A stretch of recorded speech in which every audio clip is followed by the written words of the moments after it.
I don't think I understand that question. You went on, and I don't know where the question started. Which is? Which is on the minimum wage and pays and leave and meals and very rarely what's family process on the piece of that.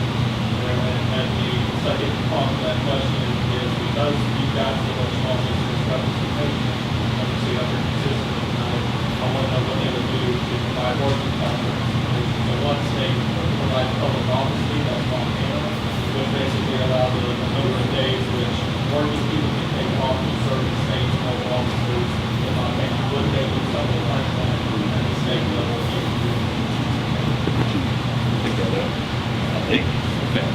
Sir, your question is, what is I as a legislature going to do for working families? For working families, then would you allow them, would you enable them, better enable them to sit on local and state office? Giving them time off from their job to set.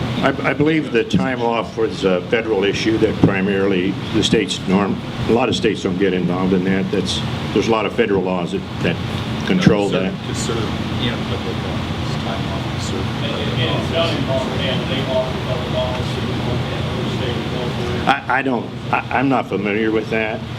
I don't remember that discussion in Indiana about time off to serve in as a public official. Sounds like a good idea. Support for leave of absence for working people wanting to serve their communities in local and state office. That may be what we need to revert to get people to be more actively involved in their community. I haven't seriously given that much thought. The best thing you can do to raise people up is give them a job. I mean, let's face it. The best way for you to grow and become a better quality of life that you have is find a way to grow your education or grow your skills and be able to move into a higher paying job. The state funds that every day. Millions and millions of dollars go into work training, workforce development, so that people get the skills they need to make more money. $7.25 an hour is not enough money, but I don't believe we need to go double it. If you make $7.50 and he makes $9, and you both go to 15, what happens to the person making 15? Do they get $7 an hour more? Are they going to be stuck at the same thing? Yes, because number one, they probably won't have a job, because that pay raise would put most businesses that employ that level out of business. So you have less competition.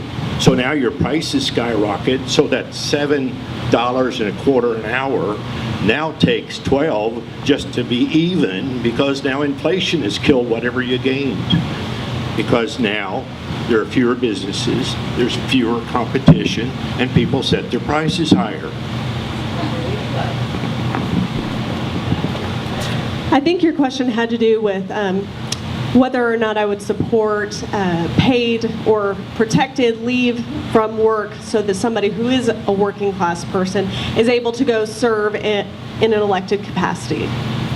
And I think that definitely is a concern. You know, we don't have very good representation in our state house of everybody in the state. You know, so most of the people who go and run for office are independently wealthy. You know, they're generally the same type of person. And somebody who has, you know, every day paycheck to paycheck, and they can't afford to not have a job when they come back, might be discouraged from running for office because they don't have a guarantee that that job is still going to be there. And I think that's something that I would definitely be interested in looking more into.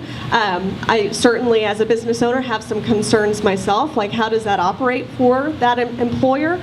But I think that's something that certainly deserves taking a look at.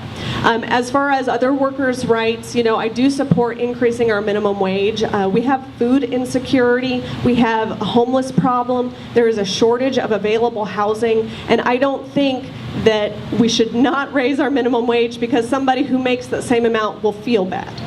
I think it's more important that people are able to afford food and put a roof over their heads, and that's my priority. And I also want to point out too that when we raise the minimum wage, people are going to be spending more money. So it's actually going to stimulate the local economy.